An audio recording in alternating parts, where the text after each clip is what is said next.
informasi di hari ini, penipuan dengan modus menjanjikan wisuda tanpa harus mengikuti perkuliahan di salah satu universitas di Kota Makassar diungkap oleh Polsek Rapocini.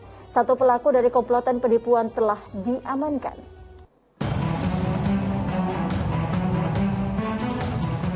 Wanita bernama Teresia ini diamankan tim Resmob Polsek Rapocini, Kota Makassar, Sulawesi Selatan. Ia diduga merupakan komplotan aksi penipuan terhadap 9 korban, diantaranya sejumlah mahasiswa di Kota Makassar. Modusnya pelaku yang merupakan mantan mahasiswa di sebuah universitas itu menjanjikan korban bisa mendapatkan gelar sarjana dan mengikuti wisuda meski tidak ikut kuliah. Untuk itu korban diminta membayar uang senilai 8 juta hingga 10 juta rupiah. Pelaku itu merekrut para korban untuk secepatnya diwisuda untuk mendapatkan ijazah. Namun dengan iming-iming itu hingga saat ini tidak tercapai tujuan itu.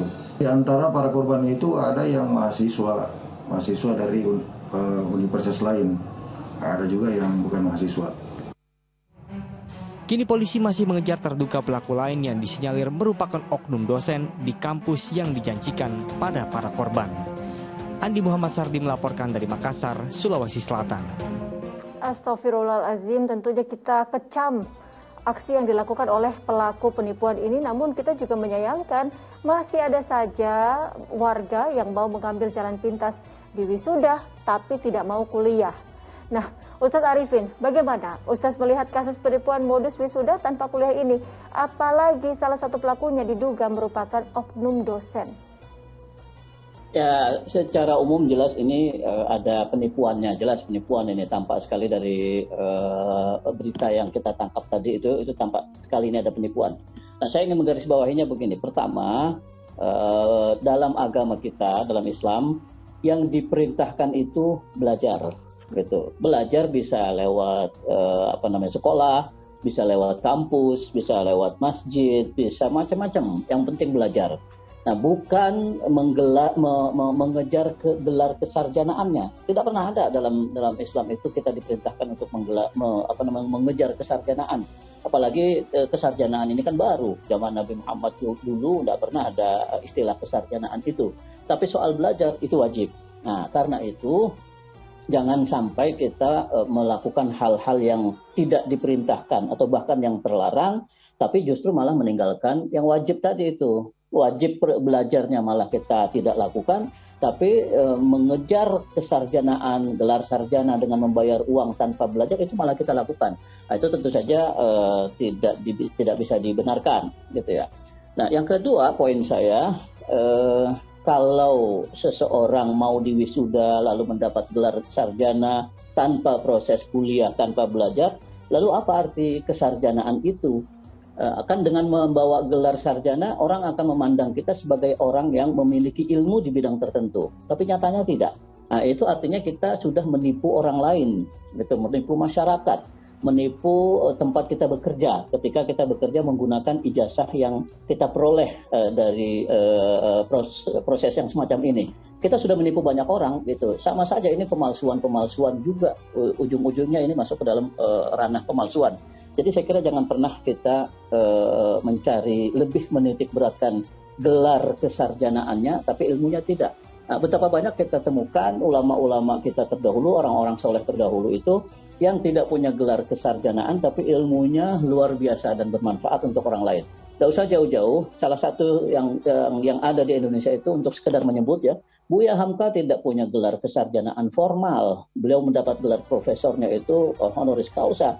Itu karena ilmunya yang bermanfaat, ilmunya yang banyak. Jadi mari kita coba titik beratkan upaya-upaya untuk mencari ilmunya, untuk belajar setinggi mungkin tanpa harus mengejar kesarjanaan. Bahwa kemudian kita belajar di tempat yang formal dan karena itu ada konsekuensi kita mendapat gelar kesarjanaan secara sah selama itu kita lakukan benar dengan belajar, ya itu tidak salah juga. Tetapi kalau hanya membayar sejumlah uang tanpa proses kuliah, tanpa belajar, lalu dapat gelar kesarjanaan, dapat ijazah, itu penipuan dan merugikan diri sendiri sebelum merugikan orang lain. Begitu Mbak Utri ya. Ustaz, dalam menuntut ilmu, hendaknya seseorang pelajar atau mahasiswa juga mengharapkan keberkahan ilmu yang tentu tidak bisa didapatkan dengan cara seperti ini. Nah, bagaimana agar ilmu yang kita dapatkan ini bisa menjadi berkah, Ustaz? Yang pertama untuk berkah tentu kita harus lillahi ta'ala. Ya, lillahi ta'ala tadi itu jangan mengejar yang tidak perlu tadi. Pokoknya Allah merintahkan belajar, saya belajar demi Allah. Gitu. Saya belajar hanya melaksanakan perintah Allah. Itu insya Allah mudah-mudahan berkah. Ya, lillahi ta'ala. Niatnya diluruskan. Yang kedua, belajar dari orang yang benar atau dari pihak-pihak yang benar. Sebab ada saja seperti tadi itu ada oknum-oknum yang menjual ijazah, menjual gelar dan seterusnya. Bahkan tadi ada oknum dosen gitu. Itu tidak perlu diikuti orang-orang yang semacam itu. Kita ikuti saja orang-orang yang menempuh jalur yang benar. Karena dalam tradisi Islam, keberkahan ilmu itu berkaitan juga dengan cara memperolehnya dan dari siapa kita memperolehnya. Nah, karena itu perlu mencari guru yang benar, perlu mencari dosen yang benar. Walaupun dosen itu secara umum tentu saja profesi yang baik ya seperti guru.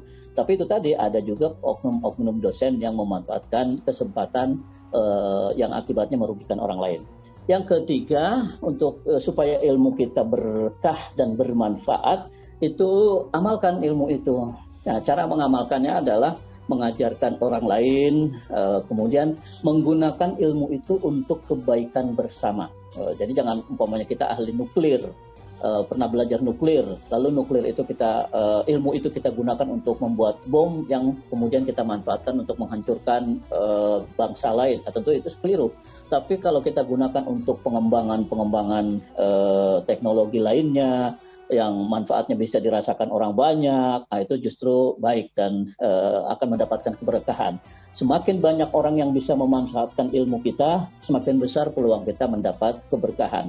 Nah, termasuk dengan cara menulis. Kalau kita tidak bisa mengajar langsung, kita bisa menulis ilmu kita untuk bisa dibaca oleh orang lain.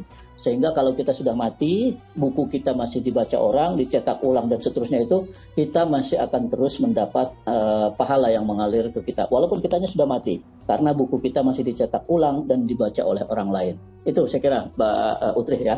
Menjadi amal jariah ya Ustaz berarti ya? Amal jariah, betul, amal jariah. Baik Ustaz, di informasi lain